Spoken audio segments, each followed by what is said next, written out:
Boa noite, bom dia, boa tarde. Não sei em que momento você vai ver esse vídeo. Para aqueles que estão aqui ao vivo, uma boa noite.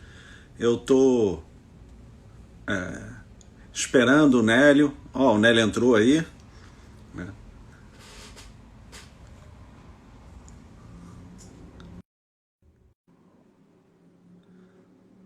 Oi, Marisa. Oi, Marta.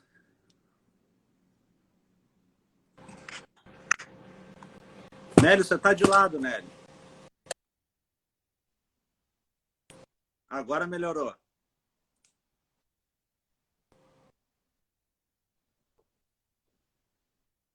Tá me ouvindo, Nélio? Boa noite, Você tudo tá me bem? escutando? Eu não tô te escutando. Tá tudo bem, agora eu tô escutando. Você tá me escutando? Eu tô te escutando, tô te escutando. Provavelmente a sua conexão tá ruim, Nélio.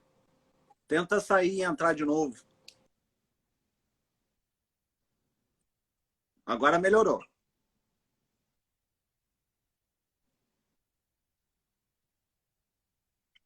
Oi, Vera.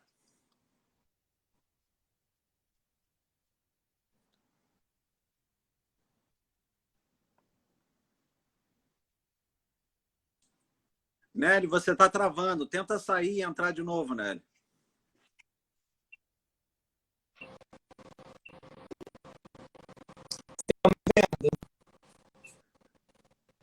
Você está ouvindo, Marisa? Eu não tô te vendo.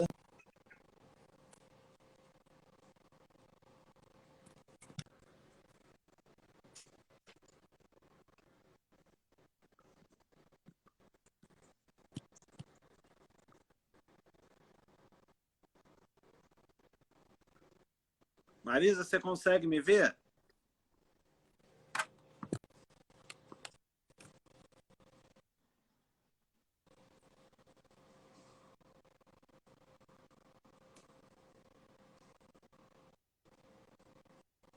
A minha voz Eu está tô picotada ou a inclusive. do Nélio?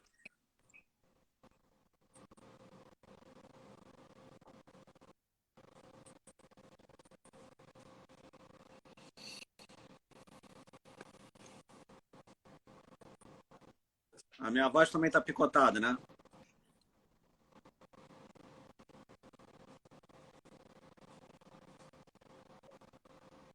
Então eu vou encerrar e vou recomeçar, acho melhor. Ah, do Nélio que está ruim. A mim você está vendo. Nélio, tenta desligar o Wi-Fi e ficar no 4G ou dar um reboot no Wi-Fi.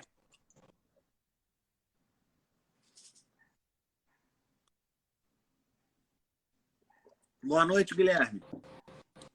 Obrigado, Marisa. Já entendi.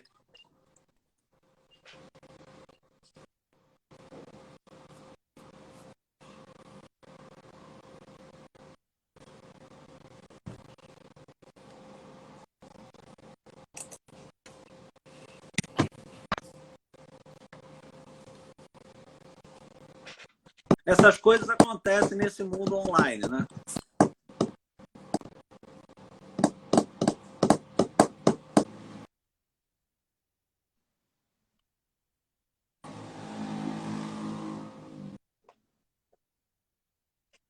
Nélio?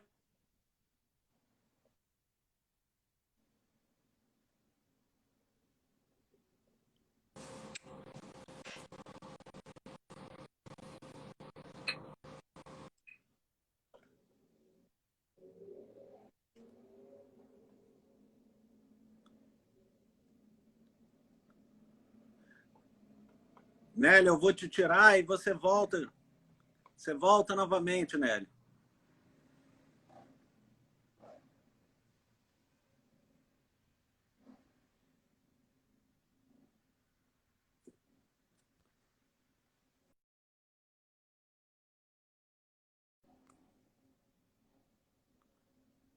Saiu. Acho que agora, quando ele reconectar. Obrigado, Laura Lei.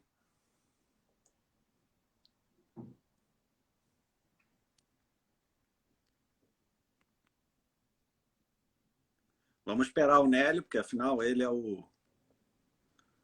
é a figura importante hoje. É. Oi, Thaís.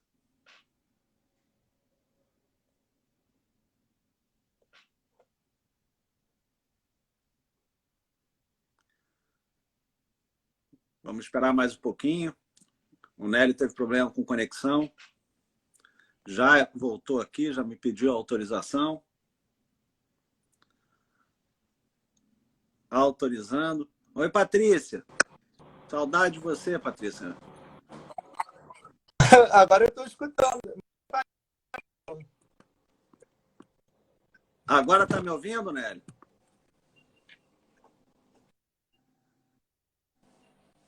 Está ouvindo bem? Vai, agora acho que vai. Não tá aí. Me vendo? Quem está acompanhando está me vendo? É, a sua conexão. A sua conexão está ruim, Nélio. A internet não está indo.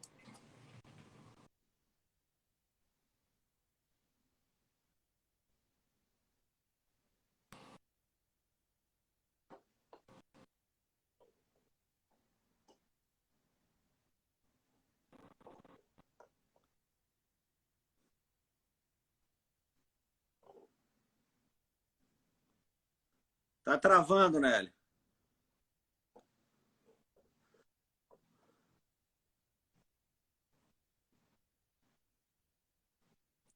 Está travando muito, Nélio.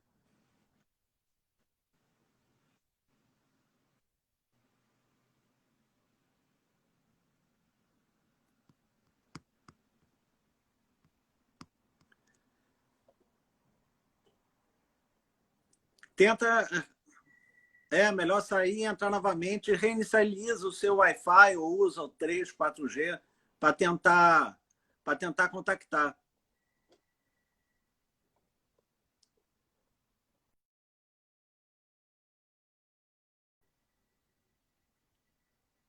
Saiu de novo, Nélio.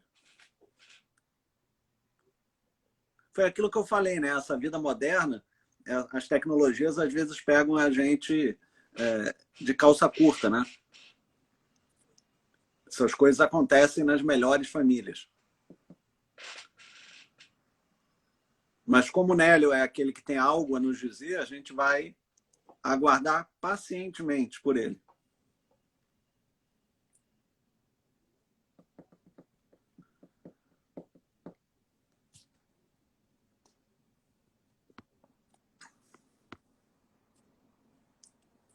Faz parte da modernidade, mas a gente tem que se adaptar, Patrícia. Eu só espero que o juiz entenda quando a gente estiver fazendo audiência virtual e travar o nosso sistema, a câmera dá defeito, etc.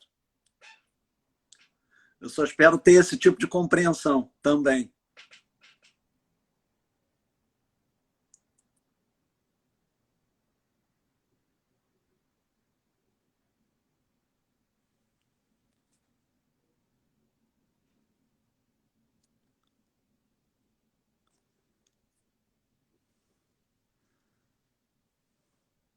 Oi, Bruna. Vamos, Nélio, você tem que pedir para compartilhar comigo.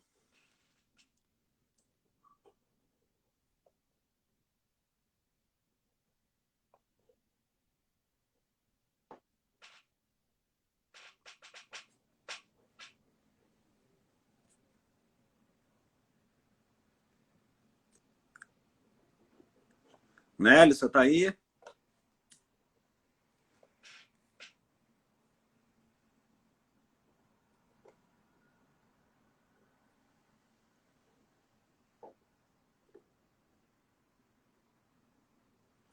Oi, Fernanda. Para quem está entrando agora, o Nélio está tendo dificuldade de conexão e aí ele saiu e está voltando já.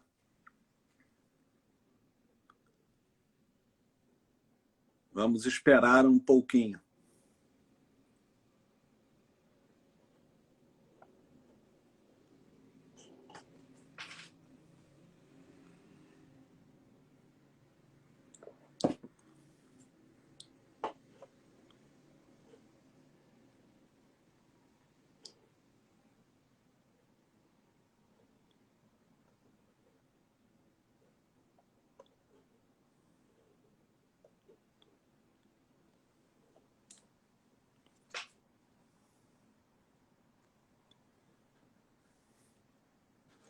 E aí, sua Valdinã, quanto tempo que eu não lhe vejo?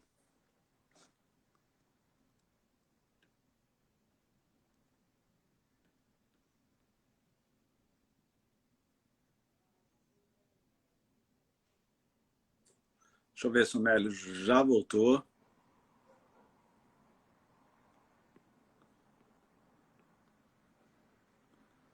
Não.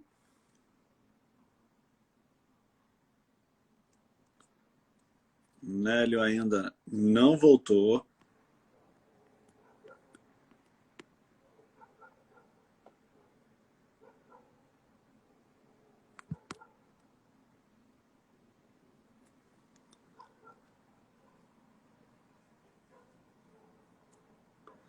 Pois é, sua Valdinã, tá difícil para todo mundo, mas a gente não tem opção, né? A gente tem que tocar o barco, seguir a vida e tentar se reinventar da melhor forma possível, né?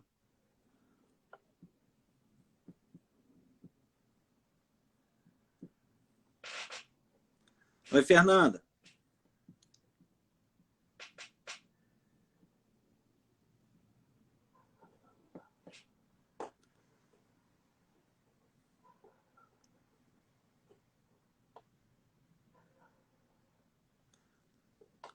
Professora Gravatar. Oi, Débora. Que saudade, professora.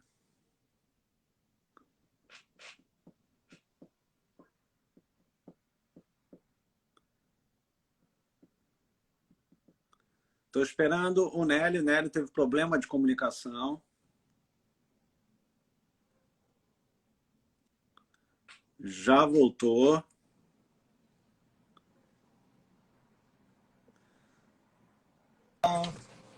Olá, boa Oi, noite. Nélio. Cheguei. Não sei o que Agora sim. aconteceu. Não sei o que aconteceu. Eu estou no 4G, parou de funcionar e eu tive que desligar a internet da minha casa, mas enfim, estou aqui, vivo. Bom, Nélio, eu Ó, queria começar agradecendo por você ter aceitado o convite. Eu menti para você, né? Eu diga. vinha fazendo lives sozinhos e você foi o meu primeiro convidado e eu não falei isso para você. Oi, Gravatar. Então, e por que você foi meu primeiro convidado? Não só pelo orgulho que eu tenho de você, pelo reconhecimento da sua capacidade, da sua competência, mas porque a gente vai tratar, o nosso objetivo aqui é abordar um tema que envolve o preconceito.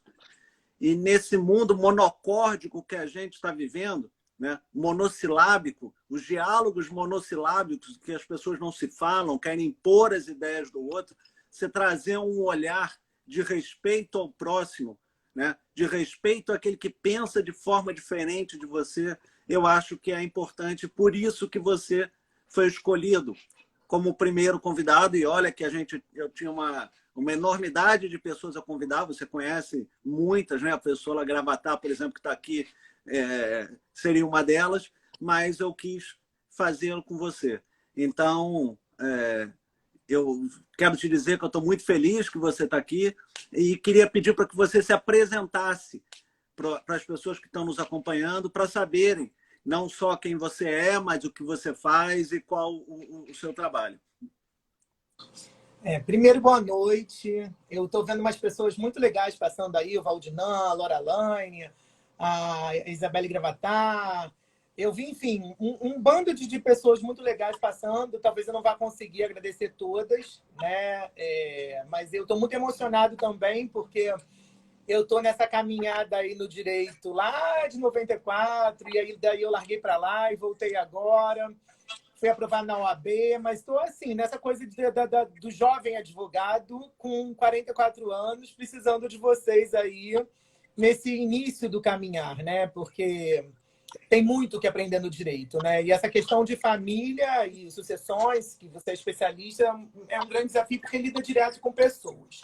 Então, eu sou coordenador especial da diversidade sexual da Prefeitura da cidade do Rio de Janeiro. Na verdade, é uma coordenadoria que foi criada lá em 2011, já com status de secretaria. Foi criada num outro momento, digamos assim, um momento mais aberto para a pauta, né? Porque você já tinha as pessoas que estavam brigando pela pauta, e aí naquele dado momento, nós estávamos no momento menos arredio à pauta. Eu já entro num governo que já tinha alguns tipos de questões já históricas com a pauta LGBT, mas mesmo assim eu aceitei o convite porque era um desafio para mim que vinha do mercado executivo, porque eu era diretor do INPI. Então, trabalhava com administração de recursos humanos, de prédios, implementação de escritórios patentários, enfim, acordos com o mundo todo, Tóquio, Europa, Estados Unidos, e aí eu vim para o ente federativo mais perto da população, que é o município. Né? E com todas essas demandas, eu também não era do movimento social LGBT. Apesar de, da época, eu já ser casado de fato... Não, eu já era casado de fato e de direito. Na verdade, porque acho que em 2015 que eu casei de direito também. Mas eu acompanhei todo esse processo das questões que são concernentes à população LGBT, porque eu sou um dos cidadãos que sempre fui interessado de receber a tutela do Estado de reconhecimento de quem nós somos. Né? Então, eu primeiro tenho que agradecer os movimentos LGBTs, porque muitas pessoas, elas, quando vão para o poder público, elas acreditam que elas são possuidoras das cadeiras, né? E elas não são possuidoras das cadeiras. Nem mesmo os magistrados, nem mesmo os deputados, nem mesmo os senadores. Ninguém é possuidor de cadeira nenhuma. É o povo, na verdade, que elegeu lá aquele legislador constituinte, e através do emanar do poder do povo, temos uma Constituição, e todos esses poderes são constituídos porque as pessoas batalharam por isso. Né? Então, assim, quem acredita de fato na ciência do direito entende que nenhum poder existe sem a população, sem o povo brigando por isso. Né? Então, assim, isso é uma coisa que eu quero dizer de pronto. E no caso das minorias, diferentes dos outros poderes, muitas pessoas deram um sangue de verdade para conseguir esse reconhecimento. Olha o movimento negro, o movimento das mulheres. Eu acabei de ver a Marisa, em algum momento a Marisa estava aí, que é a presidente do movimento de mulheres da OAB. Essas pessoas, se você vai em vários dos países do mundo, você inclusive vê monumentos que se referem literalmente ao sangue dessas pessoas. E o movimento LGBT não é diferente, entende, professor? Então, assim, se hoje a cadeira das sedes existe porque essas pessoas, como Indianara Siqueira, Lauren Alexander, o Cláudio do Grupo Arco-Íris, do Grupo Arco-Íris, e todos esses líderes aí que a gente vê na mídia, foram essas pessoas que foram para a rua brigar para que um dia pessoas como eu pudessem estar sentados, digamos, gerindo, fazendo essa gestão de todas essas demandas. Né? Então, assim, é uma luta histórica, a gente vai falar um pouquinho sobre isso hoje, e eu estou exatamente com essa responsabilidade de fazer com que essa pauta continue relevante, com que os direitos dessas pessoas continue sendo alcançado, mesmo que seja no executivo, porque a Casa Legislativa ela sempre teve questões aí em relação o que é normal da democracia, né? Cada Casa Legislativa tem os seus representantes organizados, e aí o meu papel no executivo é justamente tentar garantir os direitos dessas pessoas na medida do possível, enfim, politicando, organizando tudo que é necessário no jogo político, entende? É isso que eu faço. Nélio, é muito interessante o seu trabalho, assim, e eu tenho uma questão interessante para contar, porque meu tio, já falecido, teria hoje 87 anos, ele era gay. E era gay num momento de dificuldade. Então, eu vivi, sabe aquele negócio que não pode falar, né? Então, ele se afastou, ele tinha os amigos, a gente conhecia os prováveis namorados como amigos, etc., mas não tinha contato familiar, não podia ir na casa dele. Era uma coisa muito, muito fechada. Era estranho a vida que a gente tinha. Não era normal, não era natural, era difícil você ter aceitação.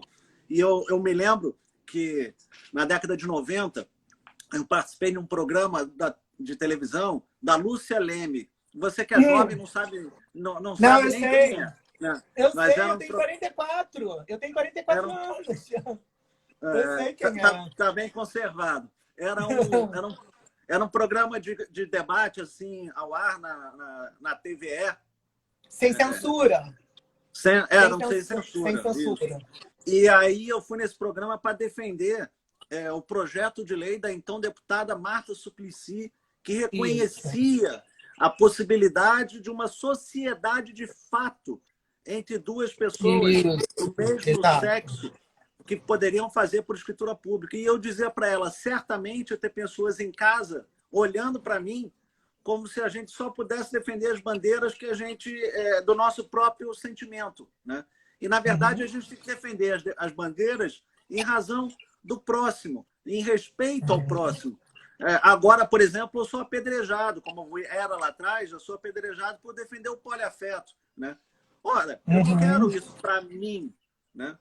Mas eu quero que as pessoas tenham direito, aquelas que queiram viver assim, de que isso seja reconhecido. Eu não tenho nada com a vida dos outros. Então, o direito sempre esteve muito atrás dessa evolução social e ainda está. Então, é importante que pessoas como você continuem participando e continuem carregando a bandeira e andando para frente com esta bandeira, porque a batalha me parece que ainda vai ser longa. Eu queria dar um abraço ao nosso coordenador Antônio Renato e eu vi, ele está aí. E ao doutor André, que entrou aqui, que me deixa muito feliz, os dois, como os outros também, pela audiência. Deixa eu te falar uma coisa. Assim, primeiro de tudo, eu tenho uma história de vida bastante diferente, né? Hoje as pessoas me veem numa posição com um determinado tipo de realidade social muito diferente da realidade social pela qual eu vim. Então, assim, só para entender, meu pai lá atrás sempre teve vinculações com o partido político, o Sindicato dos Petroleiros. Meu pai foi militar, enfim, lá na década de 70, década de 60. A minha família era uma família abastada que quebrou.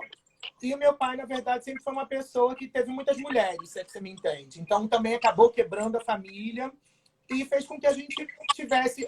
Quando eu já nascia, eu já vivi numa realidade Rocha, Jacaré, Riachuelo, e depois ele de novo separou.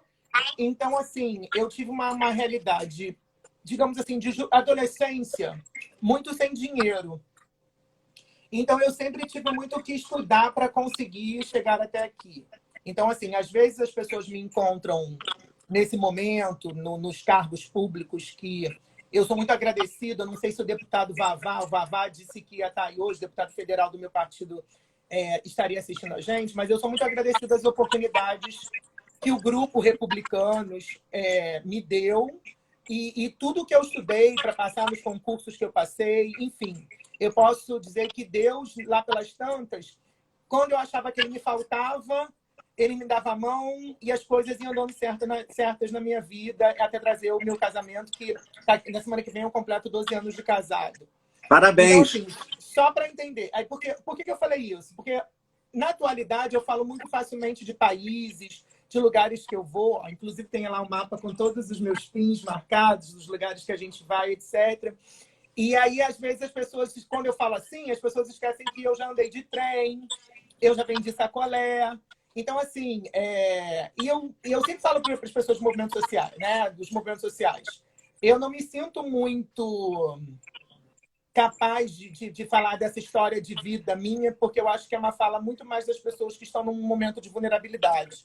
Então, eu sou muito privilegiado por ter conseguido chegar até aqui. Isso tudo para te dizer que eu separei uma passagem da ADI 4277, do ministro Carlos Aires Brito, que quando ele deu essa decisão, eu estava na Suíça, junto com o Rony, em plena lua de mel, e aí a gente parou tudo que a gente estava fazendo para ver esse julgado. E esse julgado, na verdade, ele é um dos julgados... Porque, assim, quando a gente fala dos direitos LGBTs, você pontualmente tem decretos, né? Não sendo muito técnico, porque a parte técnica eu vou deixar contigo, mas como a minha monografia na Mackenzie foi sobre isso, eu me apaixonei por isso. Então, quando a gente vai lá na Constituição entender o que são atos normativos primários, secundários, o que são as leis, aquela coisa lá do artigo 64, enfim, todo aquele elenco que você tem ali, você percebe que todos os poderes, de certa forma, têm o legislativo de forma típica, fazer as legislações, mas todos os outros de forma atípica também de ter os seus tratados, as suas normatizações, etc. E quando você fala dos direitos LGBTs, o que você vê muito são, assim, municípios, o Estado, e até alguma coisa no Poder Federal muito pontual, como lei. Mas, normalmente, o que você tem são decisões do Judiciário e atos normativos realizados pelo Executivo. Então, isso é muito importante a gente já ter isso em cabeça, porque, às vezes, a gente esquece a história e a gente acha que a Casa Legislativa ela é problemática de agora. Não, a Casa Legislativa brasileira, desde lá de 88, se você observar, nunca foi muito afeita a produzir legislações que pudessem abarcar a diversidade como um todo. Então, você vê que o movimento negro brigou muito, todo mundo briga muito para conseguir o seu espaço aí na Casa Legislativa. E aí, isso é importante dizer por quê?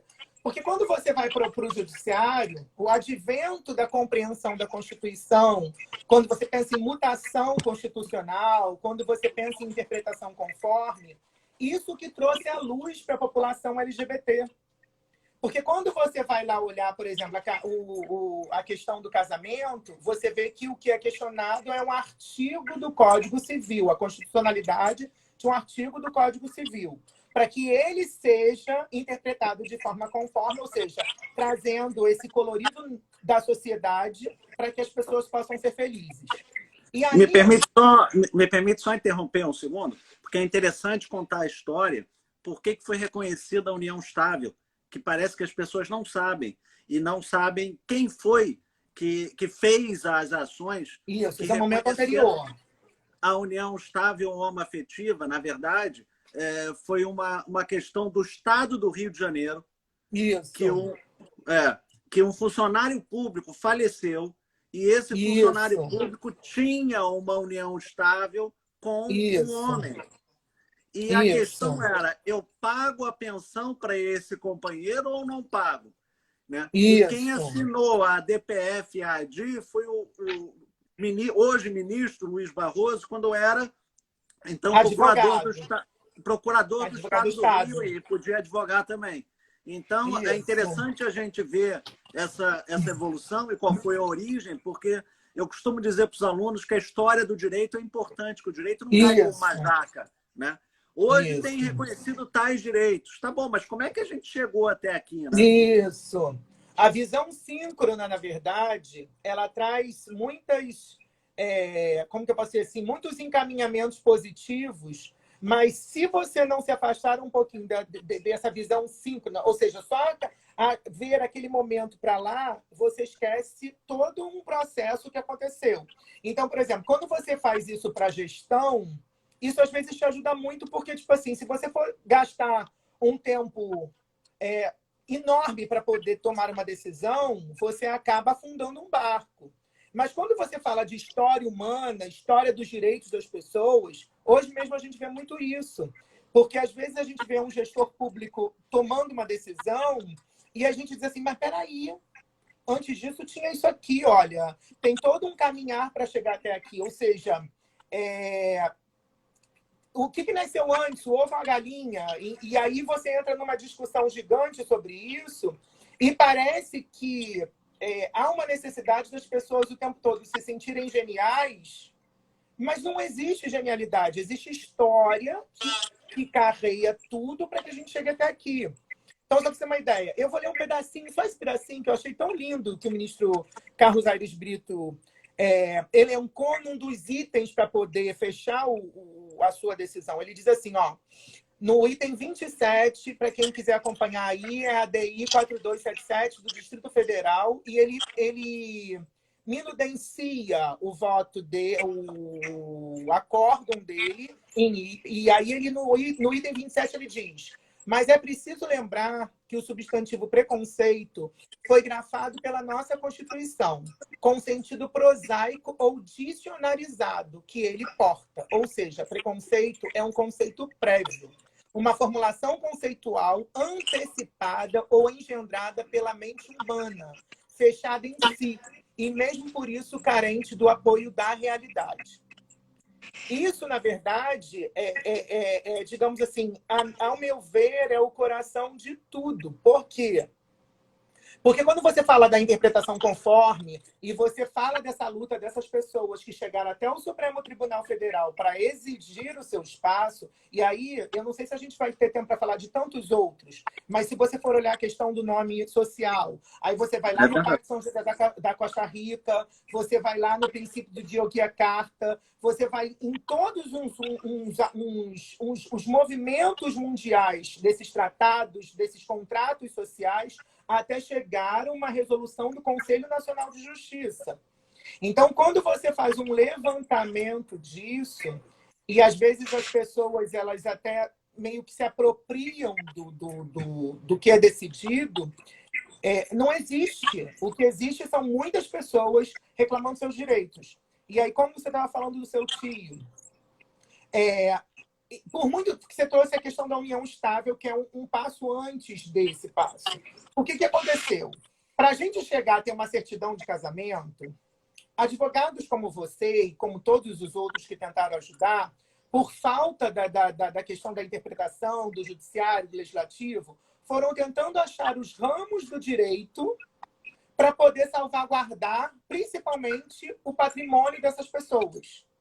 Então, eu fiz uma apresentação lá no Núcleo de Prática Jurídica, lá com a professora Querubina, que eu fiz um levantamento para que as pessoas pudessem entender a criatividade dos advogados para poder tentar salvaguardar. Então, se tentou, a princípio, pelo direito empresarial, fazendo sociedade, CNPJ, criação de empresa, para poder chegar a esse ponto de que a pessoa não ficasse não ficasse desprotegida. Desamparada.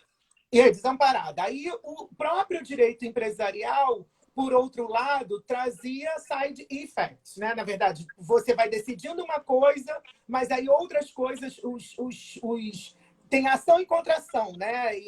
O cobertor é curto, né?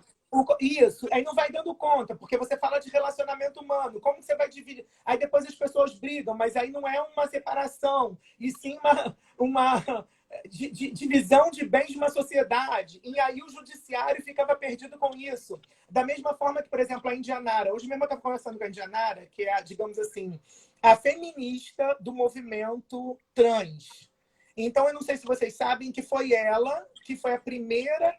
O que aconteceu? Ela colocou os seios para fora e, por conta disso, a polícia prendeu. Só que ela era homem na carteira de identidade.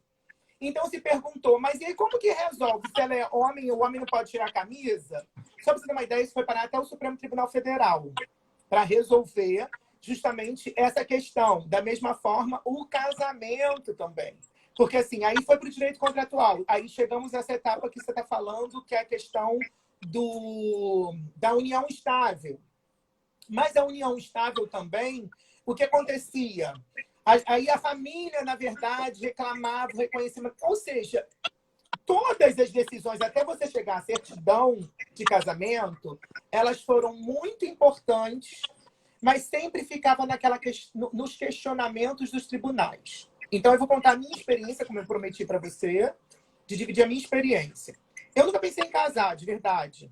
Porque, assim, eu sempre achei que eu queria a minha liberdade, não deu certo, eu vou pegar minha mochila, vou embora, e acabou. E eu também nunca pensei que eu ia ter um namorado, quiçá um noivo, quiçá um marido.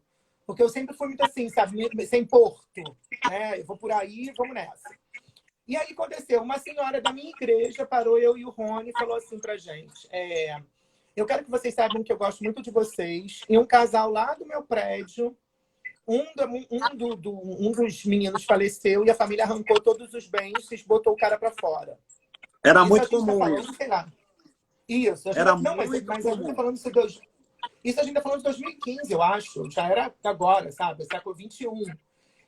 E aí, aquilo mexeu tanto comigo que eu sei que em meia hora eu catei documento para tudo quanto é lado da minha casa, peguei o dinheiro, aí a minha vizinha, a tia do Pedro, tinha acabado de casar também, eu peguei o contato do cartório, fiz aquele processo, e aí no dia do nosso casamento, o meu marido perguntou, mas casa de verdade? Eu vou casar de verdade? Tava querendo desistir, né, Hélio? Ele não acreditou quando ele viu a certidão de casamento. Ele falou assim, mas eu casei de verdade? Ele quase perguntou para o juiz assim, porque foi aquela juíza famosa aqui de Botafogo, uma que parece a Tá, Cruella, sabe? Aí sei. ele falou assim, ele faltou perguntar para ela, mas isso é um casamento de verdade mesmo? Tem uma certidão direitinho? E aí uma das nossas Nélio, madrinhas era uma delegada. você me permite só fazer um parênteses nessa sua história? Porque a união estável foi reconhecida, se não me falha a memória, em maio de 2011, né? Não, Que foi quando o mais STF... 2011. Não, mas 2011 já foi o casamento mesmo. Não, o casamento só foi em 2013, por uma Não. resolução do Conselho Nacional de Ah, Justiça. sim. Não, aí você está falando da resolução. Olha só, o voto de 2011 do ministro Aires Brito já deixa claro que o casamento tem que acontecer. Isso eu não tenho dúvida. Mas é que vários juízes se recusavam a fazer o casamento. Sim. Aí você está falando da prática dos tribunais. Você tem a decisão de 2011 e vários juízes descumprindo aquela decisão de repercussão geral do STF. E repercussão geral, para quem não é advogado da área jurídica, é que quando o Supremo decide algumas matérias, os juízes de baixo e ministros têm que aceitar aquela decisão e julgar só daquela forma. Ainda assim, os juízes se recusavam. E aí, em 2013, o CNJ falou alto lá, já tem a determinação para o casamento entre pessoas do mesmo sexo. Então, não quero saber como é que pensa o juiz. Eu tenho que casar essas pessoas. Isso, inclusive, na verdade, já que você trouxe isso, porque eu não falei da resolução do CNJ, porque, tipo assim, eu achei que eu ia ficar chato aqui e a gente tem todo tipo de público. Você não é chato nunca, Nélio. A forma então, assim, como você traz as histórias. Então, o que acontece? Em 2011, as pessoas começaram a entrar com as ações. Então, só para a gente fazer esse caminho para trás aí, a gente pegar até a resolução de 2013, que a resolução é 175 de 13. Essa resolução. Mas só para entender, qual foi o ponto da coisa? A gente teve um juiz de pessoas naturais aqui no Rio também, que se utilizou da convicção dele religiosa para dizer que ele não iria... Porque começou o seguinte, como que funciona, né, normalmente... Eu não quero falar do servidor público, porque agora estou. Mas como funciona, na verdade, o ser humano como um todo? Se tem uma decisão que é tomada e a pessoa que tem que realizar não quer, ela cria todos os tipos de burocracia para não fazer. Então, o que aconteceu? Os cartórios começaram a criar pedidos de documentos, muitos. Faltava pedir a certidão de nascimento do seu tataravô. Parecia que você estava pedindo a sua nacionalidade, sabe? Quando você quer pedir a sua nacionalidade, a sua segunda nacionalidade originária, sabe? Que tem que pegar desde o seu tataravô até para frente. Então, eles começaram a criar vários tipos de... Não vou dizer de dificuldade, porque as pessoas podem ficar chateadas comigo, pode ter servidor público aqui, mas criaram todos os tipos de cuidados. De cuidados para fazer o casamento, para fazer o casamento acontecer. E aí aconteceu, as pessoas começaram a abarrotar de novo o Poder Judiciário com as ações para conseguir arrancar do Judiciário, né, carreando já como o documento principal do seu pedido a decisão do STF. E aí, quando chegou esse juiz e falou publicamente na mídia, etc., o direito dele... E aí o STF, na verdade, se sentiu, na verdade, questionado, e aí começou a ter muitas reclamações acontecendo, né? Porque sabemos que o instrumento é reclamação, porque tão logo se decida, se algum ente não cumprindo, entra-se com reclamações, e aí você imagina, chovia reclamação lá na STF. E aí pressionou, mas mesmo você imaginar, demorou 2 anos para que o CNJ normatizasse. E aí, qual era o debate todo? Porque a Casa Legislativa se sentia... Todas as vezes, quando você fala de mutação constitucional, interpretação conforme, as Casas Legislativas, elas usam esse argumento do ativismo do judiciário. Argumento esse que não prospera, porque sabemos que é uma previsão constitucional. É previsto constitucionalmente que o Supremo Tribunal Federal, lá no artigo 102, que ele é o guardião da Constituição. Então, ele tem que agir, né, nesses casos. Então, ao meu ver, ao Claro. meu humilde ver, não prospera essa questão do ativismo judiciário. E aí, o que aconteceu? As casas legislativas, se sentindo desconfortáveis, começaram a, digamos assim, também criar situações para entender que não se podia ser algo tão igual ao casamento hétero. E aí, finalmente, o que aconteceu? Venceu o fato. Né? Somos pessoas, somos iguais, e as pessoas vão ter que se utilizar dos mesmos documentos, porque eu não sei se você sabe que, inclusive, se discutia de ter uma certidão diferente. É verdade. Entende? E Nélio, a gente tem que continuar atento, porque existe em tramitação no Congresso Nacional o projeto de lei, né, de reconhecimento da família como sendo Sim. a família constituída única e exclusivamente pelo relacionamento do homem com a mulher. Então, é só para dizer que, apesar dos avanços que você está trazendo para a gente, que o Poder Judiciário ajudou e o Executivo de alguma forma, o Legislativo Nacional ainda tenta, de qualquer forma, ser retrógrado, trazer o desconhecimento de toda essa construção que o Judiciário nos deu. Então, assim, Marcelo, o que eu penso é o seguinte, até tirando o seu título aí, né, de doutor, enfim, já chamando você de Marcelo. Mas, assim, o que eu penso é o seguinte, de verdade. Eu sempre, quando converso com os movimentos LGBTs, movimentos sociais LGBTs, que eu sempre digo para eles, pessoal, a gente precisa ter algum tipo de questão uníssona, né? Por quê? Porque as casas legislativas, quanto mais uníssonos os movimentos são, mais representantes a gente tem. Hoje mesmo eu estava escutando aqui no rádio que existem 198 deputados federais evangélicos. E o que acontece? Eu sou parte de um partido republicano, conservador, e que eu não tenho nenhum tipo de questão com esse tipo de coisa. Eles me receberam muito bem, me recebem muito bem, me fazem parte de um time. O que pode ser, de repente, ao ver das pessoas, algo antagônico. Eu não vejo dessa forma. Eu vejo que eu tenho o meu espaço e posso fazer acontecer na medida do possível. Por outro lado, eu sempre converso com os movimentos LGBTs que precisam se organizar de forma uníssona também para ter os seus representantes. Porque através da representação dessas causas que o Poder Legislativo... Então, e isso não é um presente do Brasil.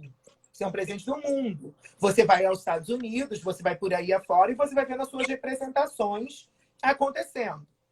Como gay, eu espero muito poder contribuir, mesmo estando num partido que tem as suas pautas, que vão de encontro às pautas LGBTs, que eu consiga contribuir também. Mas o que a gente precisa ter pé no chão é que, assim, a gente não pode questionar o movimento democrático. Essas pessoas, elas são eleitas. Elas se organizaram para serem eleitas. Então, todos nós, por exemplo, os professores precisam se organizar para ter os seus representantes para conseguir fazer com que as suas leis passem. Então, assim, eu acredito, professor, muito, assim, a Mackenzie, na verdade, ela trouxe para mim, eu sempre falo isso, você vê que eu estou na Mackenzie, a Mackenzie é faculdade presbiteriana, eu sou presbiteriano. Então, assim, é algo que eu acredito que, com o passar do tempo, as pessoas vão conseguir amadurecer no sentido de perceber que é muito mais rico ter diversidade a não ter diversidade. Claro. Porque a unanimidade é burra. Nélio, você falou na Mackenzie, queria deixar um beijo aqui para a professora Bia, que é craque do Direito Penal. Eu vi. Mas eu dou aula de Direito das Famílias na Mackenzie já, sei lá, 15 anos, talvez. Né? E eu vou lhe dizer que nunca, em momento nenhum, nem o diretor, nem o coordenador, ninguém nunca interferiu na aula ou no conteúdo da aula que eu dou. Então, eu falo de casamento homoafetivo há muito tempo, eu falo de união estável homoafetiva, agora estou falando de poliafeto. Então, apesar de ser uma instituição confessional, né, ela não tem ingerência na ciência, ela não tenta impor limite ao professor. Né? Inclusive, Então, o Supremo Tribunal Federal se posicionou sobre isso, né? O Supremo Tribunal Federal, porque foi questionado ao Supremo Tribunal Federal a questão da educação, né? Se a educação ela teria que ser laica. Então, se colocou o princípio da laicidade com a questão de ser confessional. E o Supremo Tribunal Federal fez a ressalva, que é constitucional, nós temos educação confessional. Por que eu também acho que a gente às vezes esquece, né, disso tudo que a gente está dizendo? Tudo é uma opção. O que eu lamento muito, e é o que eu sempre eu falo com o meu partido e falo com os movimentos LGBTs, é que o Estado ele precisa ser otimizador. Independente do grupo, o Estado tem que ser otimizador. Porque quando o Estado não é otimizador, a gente tem que ir lá para a Constituição tributária. Então, se eu não posso me casar, se eu não posso ter o meu direito afetivo reconhecido pelo Estado, o Estado também não deveria receber meus impostos. Claro. Entende o que eu estou dizendo? Claro. Então, e isso é uma coisa... Então, está muito confortável para o Estado ter essas questões que são necessárias, são do debate, estão aí. Mas, por outro lado... Se a gente vai acabar voltando lá atrás, o que vai fazer com essas pessoas? Vai empurrar essas pessoas para fora da cidade? E também, se for empurrar essas pessoas para fora da cidade, quem vai pagar os impostos? Né? Porque, então, assim, são questões que eu acredito que ao caminhar de tudo, elas vão ganhar algum tipo de racionalidade, ao meu ver. Mas faz parte do ciclo mundial, e também não é um presente só do Brasil, a gente ter movimentos extremados. Claro. Então, assim, no final das contas, eu tenho certeza que ninguém quer o mal de ninguém. Porque se chegarmos a isso, nós estamos falando da barbárie. Né? Então, assim... E hoje mesmo, acho que ontem eu estava conversando com a Eliane sobre isso. Até mesmo o meu comportamento, ele mudou muito. Sabe por quê? Porque as pessoas precisam se inspirar em mim para ter liberdade de expressão. Eu nunca fui uma pessoa tão falante no sentido de falar da minha sexualidade, de falar que um homem é bonito, de falar alto, bater na mesa. Mas muitas pessoas, eu sou responsável por muitas pessoas. Então, meu comportamento virou político também. Eu não posso permitir que uma pessoa LGBT não se expresse porque ela vai ser mal vista. Então, acaba que até mesmo o meu comportamento, ele tende a ser mais aberto, ele tende a ser mais sexualizado, porque é normal que você tenha pessoas que são oprimidas quando se encontram tendo esse caminho mais aberto, né?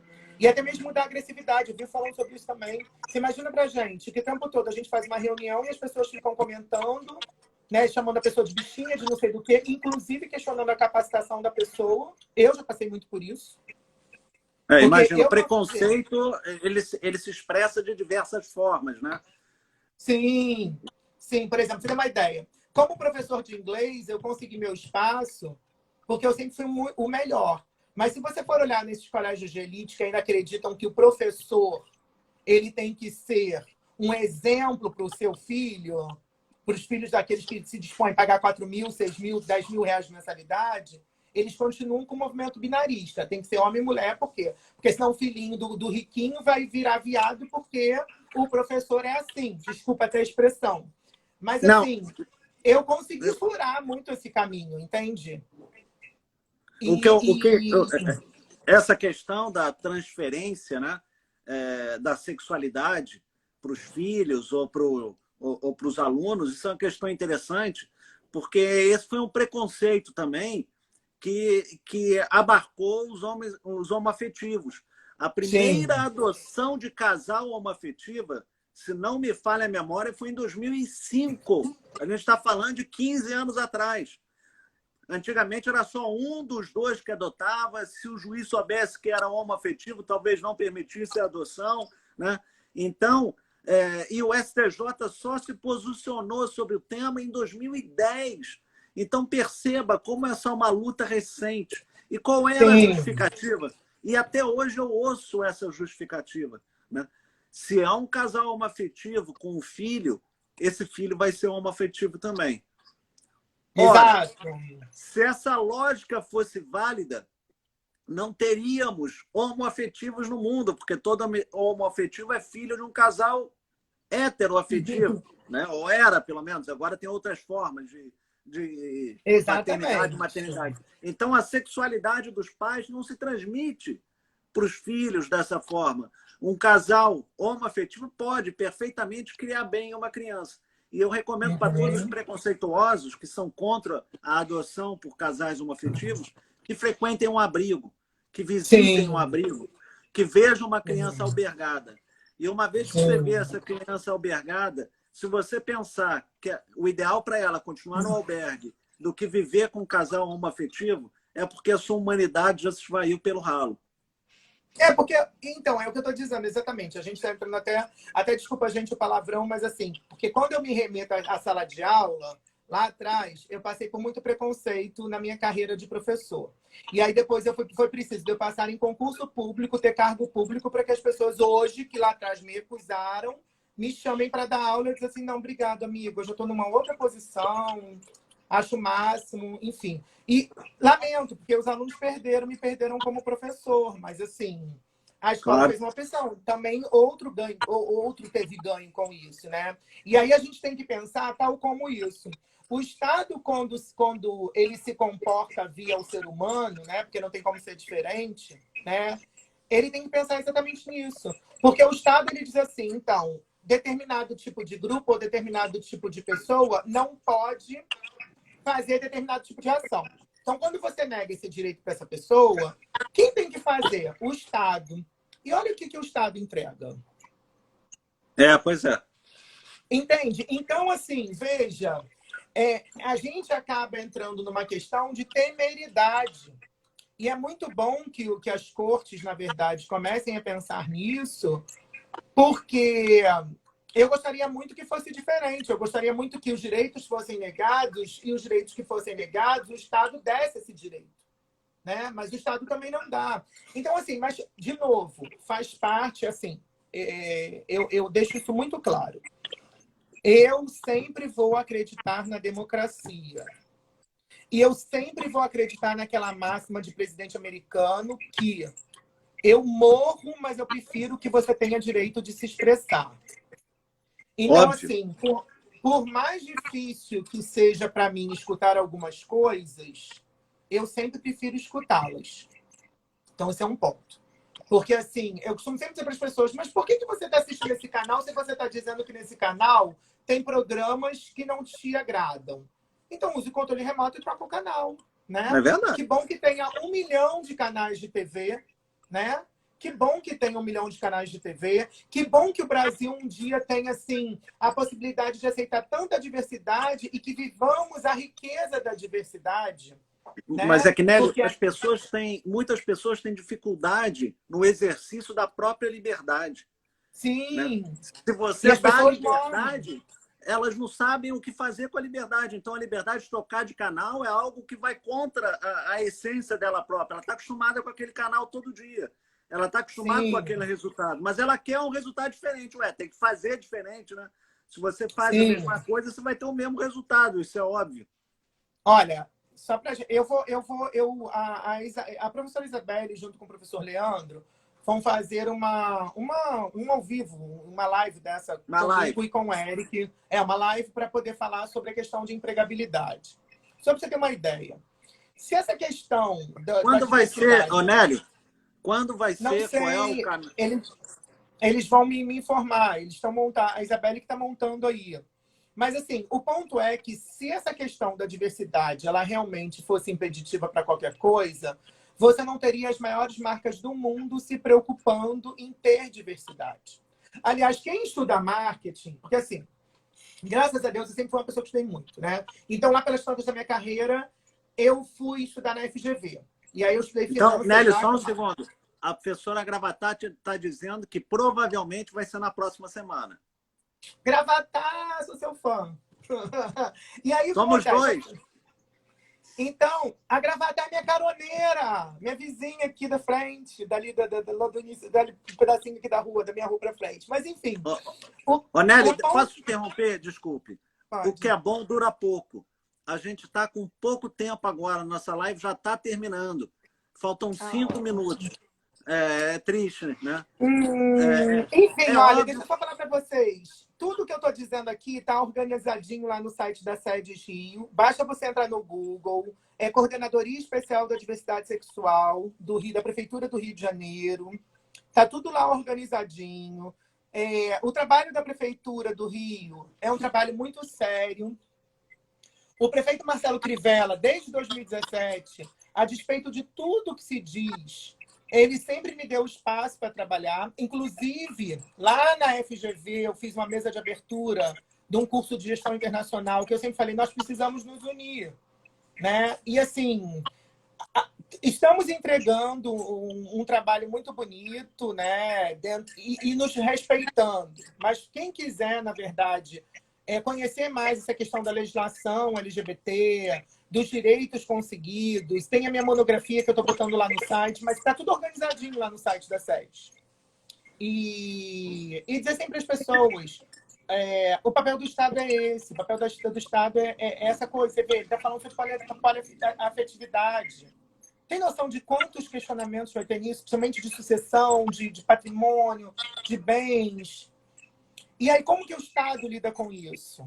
Né? Vamos ter que estudar isso aí. Né? Eu espero que eu consiga, Santoro. Nélio, eu queria agradecer, queria que você trouxesse uma palavra final para as pessoas que nos ouvem. E eu queria dizer que, na verdade, você me fez acreditar naquela frase de Guimarães Rosa, que dizia que mestre não é aquele que ensina, mas aquele que, de repente, aprende. Né? E eu aprendi muito com você, não só hoje, mas no período em que eu te dei aula. Então, eu queria dizer isso para você, acho que é interessante, mas queria que você desse aí uma última palavra para quem está nos assistindo. Olha, o que eu posso dizer? Eu posso dizer que eu sou um eterno aprendiz, já dizia com Gonzaguinha, sabe? Eu sempre vou acreditar no ser humano, seja ele quem for, né? Porque se a gente deixar de acreditar no ser humano, a gente não vai andar. E dizer para as pessoas que, antes de tudo, aprendam a escutar com o cérebro e com o coração. Porque o cérebro e o coração, eles precisam estar relacionados, né? E se a gente coloca o coração, a gente vai perceber que do outro lado tem uma pessoa querendo ser feliz, né? E da mesma forma que a gente quer respeitar a sua felicidade, aprenda a respeitar a felicidade das outras pessoas. Porque o Estado juiz, ele já existe. Então, a gente não precisa de 20 milhões de pessoas sendo juízes das outras. Né? A gente precisa de 20 milhões de pessoas abraçando as outras e respeitando. Então, assim, eu de verdade respeito. Às vezes as pessoas ficam tão impressionadas que dizem que eu sou poliana. Eu digo assim, não, amigo, de bom, então, de trás disso, o que eu tenho que fazer, sabe? Porque a vida é tão breve. Um dia desse eu nasci, agora eu já tenho 44, daqui a pouco estou com 60, e vou ficar discutindo a vida dos outros, como elas querem ser felizes. Então, o Estado ajuda. O Estado brasileiro, então, que tem falta de tanta coisa, ficar questionando, deixar os cartórios casarem as pessoas. Nelly, nosso tempo terminou, Nelly. Nosso tempo terminou. Muito obrigado. E aí, espero que... eu queria fechar aqui com uma frase de Machado de Assis, que dizia: cada qual ama a seu modo. O modo pouco importa. Essencial é que se saiba amar. Um beijo no coração, Nelly. Um beijo para todo mundo. Beijo, muito obrigado. gente. Tchau. Tchau, tchau.